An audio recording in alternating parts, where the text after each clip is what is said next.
여러분 안녕하십니까. 법률사무소국토의 김조영 대표 변호사입니다.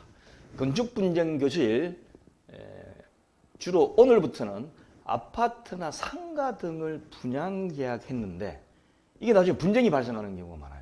뭐 분양사기다 뭐 이런 얘기를 많이 하죠. 그래서 이럴 경우에 어떻게 분쟁이 발생하고 그 하나하나에 대해서 과연 이 사유로 분양계약을 무효라든지 아니면 취소를 주장할 수 있는지, 아니면 그냥 내가 참고 살아야 되는지, 아니면 내가 계약했던 분양계약은 원래 광고했던 거하고 안 치워졌기 때문에 깎아야 되는지, 이런 것에 대해서 단계적으로 제가 설명을 드리겠습니다. 그중에 먼저 첫 번째 시간으로 분쟁이 발생하는 이유에 대해서 간혹 제목별로 말씀을 드리고 다음 시간부터 한 가지를 자세하게 하도록 하겠습니다. 25년 동안의 2000여 건을 제가 직접 수행한 경험으로 가고 여러분께 말씀을 드리겠습니다. 자, 분양 절차. 일반적인 분양이 어떤 절차에 이루어지는지는 여러분 다 알고 계실 겁니다. 첫 번째, 대부분의 경우에는 건물이 시공되기 전에 또는 분양을 좀 늦게 하는 사람은 시공 도중에 분양 계약을 체결해요. 왜냐하면 분양하는 사람 입장에서는 어떻습니까? 공사 대금을 시공사한테 줘야 되기 때문에 분양을 해서 분양 대금이 들어오면 그걸 가지고 공사 대금을 나가면서 공사를 하려고 이렇게 하고 있는 겁니다. 그런데 이게 문제가 뭐냐면 완공이 된 건물을 보기 전에 계약을 체결하나요? 터파기만 해놓고 분양한다든지, 그리고 모델하우스 가가지고 요만한 모형으로 만들어 놓은 거 그것만 가지고 홍보원이 홍보 설명하는 거, 또 팜플렛 아니면 신문에 광고 난 거를 보고 분양 계약을 체결을 해요. 그러다 보니까 어떻게 됩니까? 일반적으로는 분양 공고를 먼저 하고 그 다음 분양 광고 나옵니다. 신문, 잡지, 주위 돌리는 흔히 말하는 팜플렛, 그 다음에 뭐 TV 광고도 마찬가지죠. 그 다음에 이제 모델하우스 좀 가보는 거. 이 정도 가지고 한 다음에 분양 신청을 하면 분양 신청 받은 측에서 입주자를 선정해가지고 동의서 결정하고 그리고 분양 계약을 체결하기 때문에 완공된 건물을 보기 전에 계약을 체결해요. 그런데 나중에 완공된 건물을 딱 가보니까 와, 이게 뭐야? 이거 뭐 잘못했다. 예. 제가 분양받은 것이 막 피가 쌓여가지고 막 계속 가격이 뛰고 그리고 나서 어떻게 했습니까? 전매도 잘 되고 이렇게 하면 문제가 없는데 대개 이유는 그렇게 안 되기 때문에 분쟁이 벌어지는 겁니다. 자, 그래서 두 번째, 일반적으로 분양계약을 해지해달라, 취소다 이렇게 주장하는 사유에 대해서 간단히 보겠습니다. 먼저 첫 번째, 입주자 모집 공고 내용하고 다르게 되었다. 이건 좀 드물어요. 예, 입주자 모집 공고할 때 보통 보면 뭐 몇 세대를 짓는다, 그 다음 뭐 주변에 뭐가 있다, 간단하게 듣는데 그런 공고 내용과 다르죠. 예를 들면 500세대 짓는다고 해놓고 아파트를 가보니까 100세대만 짓었더라. 500세대 대단지와 100세대 대단지는 완전히 차이가 나죠. 예, 그래서 대단지 규모가 다릅니다. 이 사람들은 100세대도 대단지다 이렇게 얘기할지 모르겠지만 우리가 생각할 때 500세대가 대단지고 100세대는 그냥 소규모예요.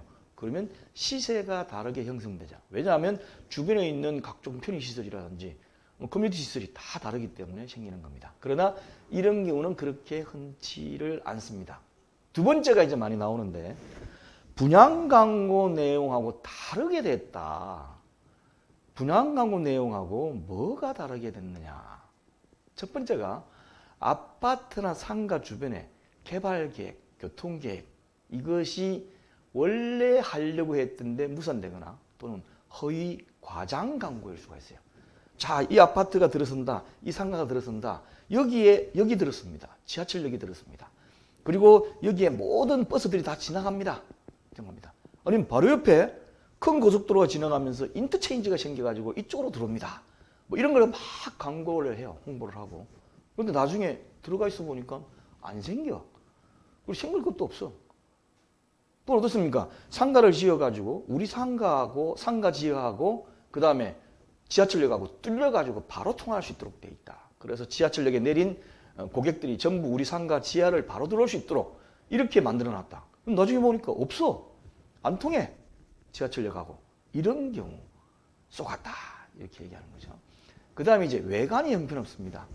그 광고할 적에는 진짜 멋있게끔 그림을 그려가지고 디자인을 해가지고 딱 했는데 나중에 가보니까 그냥 시멘트 벽돌 건물이야. 지금 분당 쪽에서도 난리가 났습니다. 지금 한 군데가. 너무 외관이 형편이 없는 거예요. 굉장히 대규모, 굉장히 네임밸류가 있는 시행사가 졌는데 가보니까 이거 완전히 콘크리트에 그냥 페인트 칠만 해놓은구나 이러면서 신망하는 경우. 그 다음 또 뭐 있죠? 상가 같은 경우에 많이 발생하는데 입점하기로 된 업종이나 회사가 입주가 안 돼요.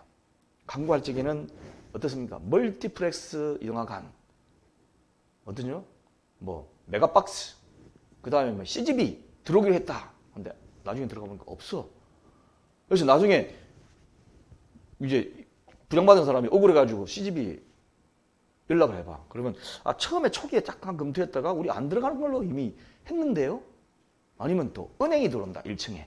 요즘은 은행이 점점 이제 인터넷 뱅킹 때문에 축소된 경우도 있지만 옛날에는 은행 다 사람들이 왔다 갔다 그러잖아요. 그러니까 은행이 들어오면 사람이 많이 왔다 갔다 하니까 고객이 많아질 것이다. 점포 입장에서. 또는 유명 건강검진센터가 들어온다. 그러면 하루 종일 사람으로 붐빌 거 아닙니까? 근데 안 들어와. 뭐 이런 것들.